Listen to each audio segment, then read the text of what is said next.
Western media is currently drooling over Lai Ching-te, self-titled president of Taiwan, having his planned trip to Africa cancelled after 3 countries on the route denied airspace clearance.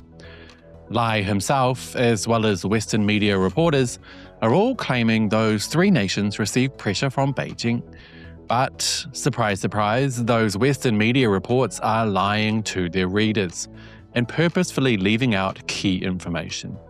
Today we'll go beyond the propaganda and find out the real story, including a very important fact that none of the Western media will tell you. This is Reports on China. I'm Andy Boreham here in Shanghai. Let's get reporting. Western media are in a China bad frenzy at the moment after the self-titled president of Taiwan, Lai Ching-te, announced Beijing had pressured 3 countries to reject flight clearance for a planned trip to Eswatini, a tiny landlocked monarchy and Taipei's only official friend in Africa. And, shock horror, they're trying to mislead you. Despite the UK not recognising Taipei and agreeing that Taiwan is in fact part of China, the BBC still insists on calling Lai president, running with the headline, "Taiwan president cancels trip after African countries revoke flight permits." They wrote, Taiwan President Lai Ching-te has cancelled a trip to the southern African nation of Eswatini, accusing China of putting pressure on other countries to bar his aircraft from flying over their territories. The Guardian said, the Secretary-General of Taiwan's presidential office, Pan Meng-an, said Seychelles, Mauritius and Madagascar unilaterally and without warning revoked flight permits for the presidential aircraft to cross their countries. The actual reason was intense pressure exerted by Chinese authorities, including economic coercion, he told a hastily called news conference in Taipei. And of course that's a lie, which we'll get into shortly. The Financial Times reported, the postponement of President Lai Ching-te's trip highlights the increasingly assertive and intimidatory stance taken by Beijing towards Taiwan, which it considers to be part of its territory. Well, practically the whole world considers Taiwan to be part of China. But anyway, the 3 countries denying airspace to a plane carrying a man from Taiwan who claims to be president of all of China might seem far-fetched if you only read Western media reports. It must definitely be because Beijing was exerting its influence behind the scenes, right? Well, no. You see, not a single Western media report mentioned a key fact. Lai wasn't just a passenger on a regularly scheduled flight that was suddenly denied clearance. No, Taipei was seeking airspace clearance in a military aircraft, a converted 737 that Taiwanese media calls Air Force One. Its actual military designation is Air Force 3701.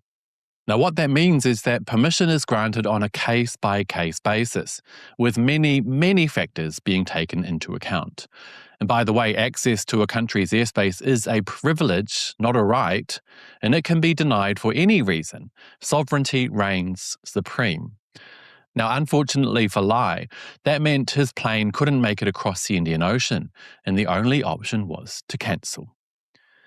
2 of the countries who denied access, Seychelles and Madagascar, said they denied access to the military aircraft because they do not recognise the Republic of China, commonly referred to in Western media as Taiwan. The vast majority of countries in the world, including the United States, Australia, New Zealand, the UK and even Israel, support the People's Republic of China as the only China and agree that Taiwan is part of that one China. So why would those 3 countries grant access to a military aircraft from a breakaway rogue political entity? It just goes without saying that they would not. And keep in mind, Taiwan media and Western media, as well as Lai himself, are claiming the access was granted and then later revoked. There is no evidence that access was first granted and then taken back. In fact, let's look at the statement from the Seychelles to Reuters, which reads, the Taiwanese president's plane had not been granted clearance for overflight or landing, in line with the government's long-standing policy of not recognising Taiwan's sovereignty. The decision was taken independently and in accordance with established procedures. Now, if you look closely, they said clearance had not been granted and don't mention anything about it being granted and then revoked. I'd say the situation is the same for the other two countries as well, because we're talking about a military aircraft requesting clearance, which means the situation is a whole lot more sensitive and would necessitate careful consideration. But there are more lies that the Western media are clinging to here. Cue your surprise. Reuters ran with the headline, US criticizes China's pressure on African countries to block Taiwan president's trip. They said, the United States is concerned that several African countries revoked overflight clearances for Taiwan's president at China's behest, the State Department said on Wednesday, calling the incident an abuse of the international civil aviation system. An abuse of the international civil aviation system, you say. And they go on. It is the first instance of a Taiwan president having to cancel an entire foreign trip due to denial of airspace access, representing a new Chinese strategy as it steps up efforts to stifle the island's efforts to engage internationally. Wow, very interesting. And here I'm going to show you both how manipulative the US government is and how dishonest and downright unprofessional Reuters is being here. Just last year, the United States denied Lai Ching-te permission to land in New York on a planned trip to Latin America, where he wanted to visit Paraguay, Guatemala, and Belize. And guess what? Washington denied their request to land and refuel in New York, forcing Lai to cancel the entire trip. Let's check out that wording in Reuters again. They wrote, it is the first instance of a Taiwan president having to cancel an entire foreign trip due to denial of airspace access, representing a new Chinese strategy as it steps up efforts to stifle the island's efforts to engage internationally. Now, did you see what they did there? They slipped in due to denial of airspace access so that they could ignore the fact that the US denied landing access in New York, forcing an entire trip to be cancelled. That is how dishonest Western media is. And the US government claiming to be concerned about Lai being denied airspace clearance by those three countries and calling it an abuse of the international civil aviation system is equally dishonest, manipulative, and downright immoral. But we've come to expect that from the US. So in summary, Western media are cashing in on Lai Ching-te's trip being cancelled as another example of China bad, but they are lying to you. Firstly, those three countries acted based on their own acceptance of Beijing as the only leader of China.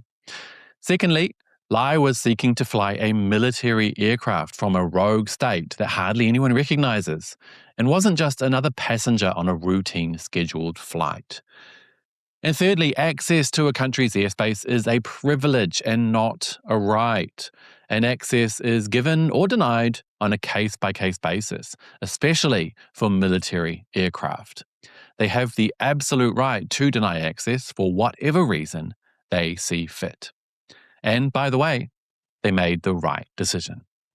And on that note, that will be it for today, you guys. But as always, I'd love to hear your thoughts. Did those three countries make the right decision by denying access to a military aircraft from Taiwan? And why is it that Western media are so blatantly dishonest? Do let me know down below, and don't forget to hit like and subscribe if you haven't already. It really does help the channel. I'll see you all next time. Bye-bye.